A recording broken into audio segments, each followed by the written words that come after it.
ராஜ் குழும நேயர்கள் அனைவருக்கும் வணக்கம். கிரீடம் நிகழ்ச்சிக்காக உங்களை அன்புடன் வரவேற்பது தமிழரசி சிவகுமார்.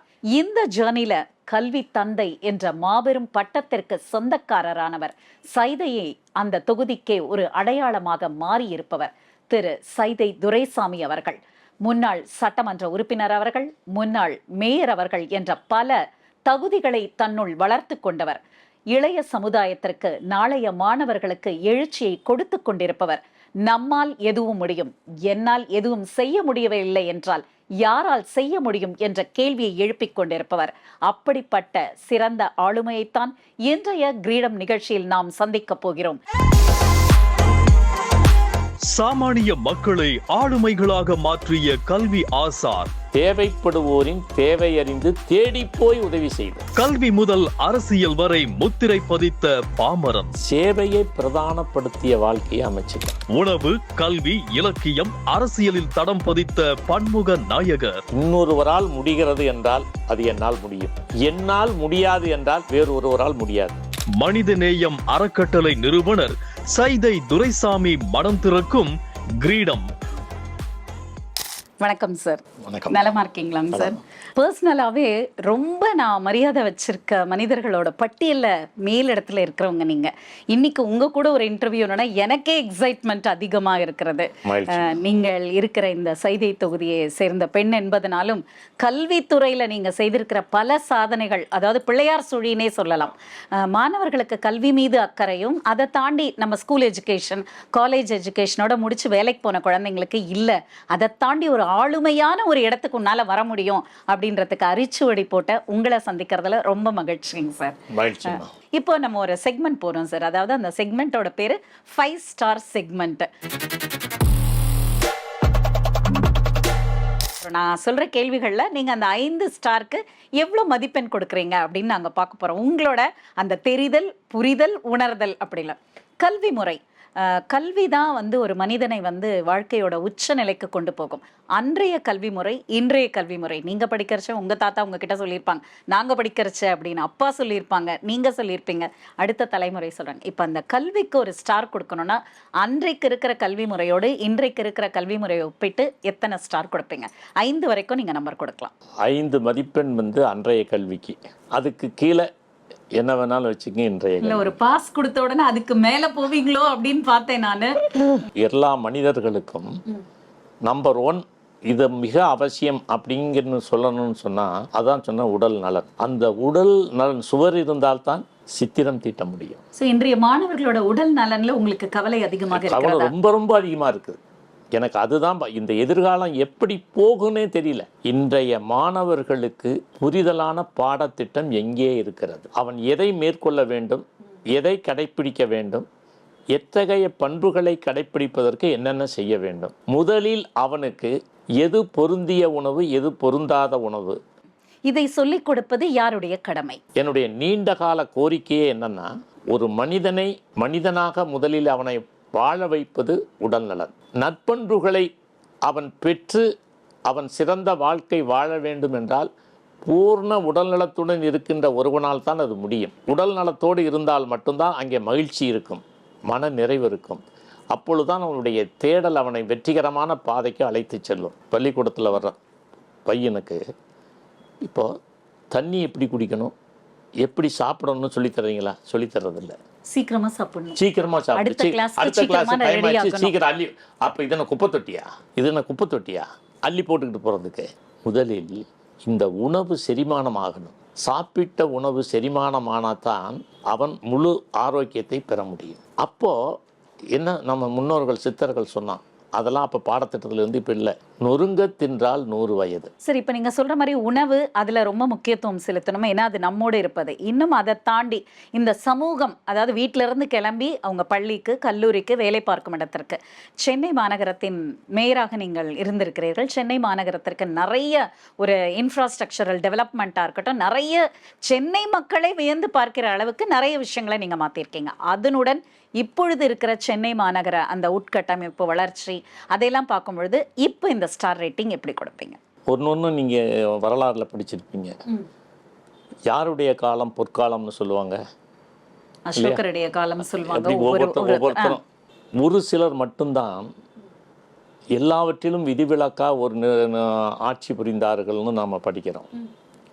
அது மாதிரி இந்த மாநகராட்சியை 5 ஆண்டு காலம் நான் நடத்தினது என்ன அப்படின்னு கேட்டிங்கன்னா, சுத்தமான சென்னை கை சுத்தமான மாநகராட்சி நிர்வாகம் அப்படின்னு சொல்லிட்டு அந்த உறுதிமொழியை என்னுடைய மேஜையின் மீது எழுதி வைத்து, அதிகாரிகள் ஒவ்வொரு அறையிலும் அதை எழுதி வைத்து அதன்படி நடக்கணும்னு சொல்லிட்டு அதன்படி 5 ஆண்டு காலம் நான் வாழ்ந்து காட்டினேன். சொல்லவில்லை, செய்தீர்கள். ஆமாம், செய்ய வைத்தீர்கள். ஆமாம், எல்லாரையும் செய்தவையத்தை அதற்கு முழுமையாக நான் அக்கறை எடுத்துக்கிட்டேன். சொல்லுக்கும் செயலுக்கும் இடைவெளி இல்லாமல் வாழ்ந்து காட்டி வழிகாட்டு அப்படி நான் அந்த மேயர் பதவியை நான் இருந்தேன். நாளொன்றுக்கு 19 மணி நேரம் கடுமையாக உழைச்சேன். 5 மணி நேரம் தான் ஓய்வு. அதிகாலை 5:30 மணிக்கு பார்வையாளர்களை பார்த்தேன். 5:30 மணிக்கு பார்வையாளர்களை 7 மணி வரையில் 1.5 மணி நேரம் பார்த்துட்டு 7 மணிக்கு இங்கிருந்து 7-7:30 வீட்டை விட்டு கிளம்புனா ஏரியாவை பார்க்க, ஒரு திட்ட பணிகளை பார்வையிடுதேன். ஸோ இப்படி ஒரு பண்பை நான் யார் எந்த மேயரும் செய்யாத ஒரு காரியத்தை நான் முதல்ல செஞ்சேன். ஸோ அப்போ அங்கே இருக்க ஸ்டார் எவ்வளோ, இங்கே இருக்க ஸ்டார் எவ்வளோ, அது நீங்கள் தான் போட்டுக்கணும். இதுக்கு நான் சொன்னதுக்கு பிறகு மதிப்பெண் நீங்கள் போட்டுங்க, நான் சொல்லக்கூடாது. அதை மக்களோட அனுமானத்துக்கே விடுறீங்க. இவ்வளவு பாயிண்ட் சொன்னதுக்கு அப்புறம் நிச்சயமாக அந்த உச்சபட்ச வரமான 5 ஸ்டாரை தவிர வேறு கொடுப்பதற்கு எங்களுக்கு ஒன்றுமில்லை.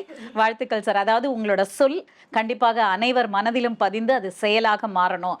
அது மாறத்துக்கு இடைவெளி வர கொடுக்க மாட்டேன்றீங்க. சொல்லுக்கும் செயலுக்கும் இடைவெளி இல்லாமல் யார் செயல்படுகிறார்களோ அவர்கள் தான் வெற்றியாளர்கள் அப்படின்னு. இப்போ ஒன்றும் இல்லைம்மா, இப்போ நான் மேயராக இருந்தேன், எந்த சலுகையும் நான் பெறலை. அது தெரியுமா உங்களுக்கு? இல்லை, அதெல்லாம் இப்போ வியந்து நாங்கள் ரசித்த ஒரு விஷயம் சார். இப்படி கூட இருக்க முடியுமா? ஏன்னா நிறைய பேர் என்னன்னா அந்த ஒரு போஸ்ட் அப்படின் போதே அந்த போஸ்ட் நமக்கு என்னெல்லாம் கொடுக்கும். ஒரு அசோசியேஷன்ல செக்ரட்டரி ஆனா என்ன கிடைக்கும் அப்படின்னு தான் யோசிக்கிறோம் எல்லாரும். அதில் ஒரு சின்ன சலுகை கூட பெறாமல் எல்லாமே சொந்த செலவில் பணியாற்றினேன். இப்போ அமெரிக்கா போனேன், பயணப்படி எனக்கு உண்டு. நான் பயணப்படி பெறல, சொந்த சார். அது ஒன்றும் தவறு இல்லையே சார். நீங்கள் வகிக்கின்ற பதவிக்கு நாங்கள் கொடுப்பது, மக்கள் கொடுப்பது. நான் என்ன நினைக்கிறேன்னா, இந்த வாய்ப்பு எனக்கு கொடுத்தது மக்கள். நான் ஒரு சேவையாளன். அந்த சேவையை நான் எங்கு போனாலும் என்னுடைய சுய தேவையை நானே பூர்த்தி செய்து கொள்ளணும். இது ஏன் அப்படின்னா, இது நான் புரட்சி தலைவர் எம்ஜிஆர் இடத்திலிருந்து கற்றுக்கொண்ட ஒரு பாடம். அவர் 10 ஆண்டு காலம் முதலமைச்சராக இருந்தார், அரசினுடைய எந்த சலுகையும் பெறலை. அதனால் அவரை பின்பற்றி வர்ற நானும் அதே மாதிரி எனக்கு கிரேட்டர் சென்னை மேயர் வாய்ப்பு கிடைத்த பொழுது நானும் எந்த சலுகையும் பெறாமல் என்னுடைய சொந்த செலவில் நான். சார், அதாவது நீங்கள் பவருக்கு வந்தீங்க அப்படின்னு நாங்கள் சொல்கிறோம், ஆனால் நீங்கள் என்ன சொல்கிறீங்கன்னா நான் சர்வ் பண்ண வந்தேன் அப்படின்னு சொல்கிறீங்க.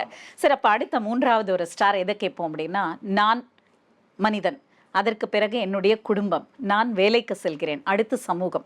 ஸோ முதல்ல ஒரு மனிதர், அவருடைய குடும்பம், அவர் பார்க்கின்ற வேலை, சமூகம். இந்த 4த்தையும் ரேட் பண்ண சொன்னால் எதற்கு உங்களுடைய ஃபர்ஸ்ட் ப்ரிஃபரன்ஸ்? சமூகம்.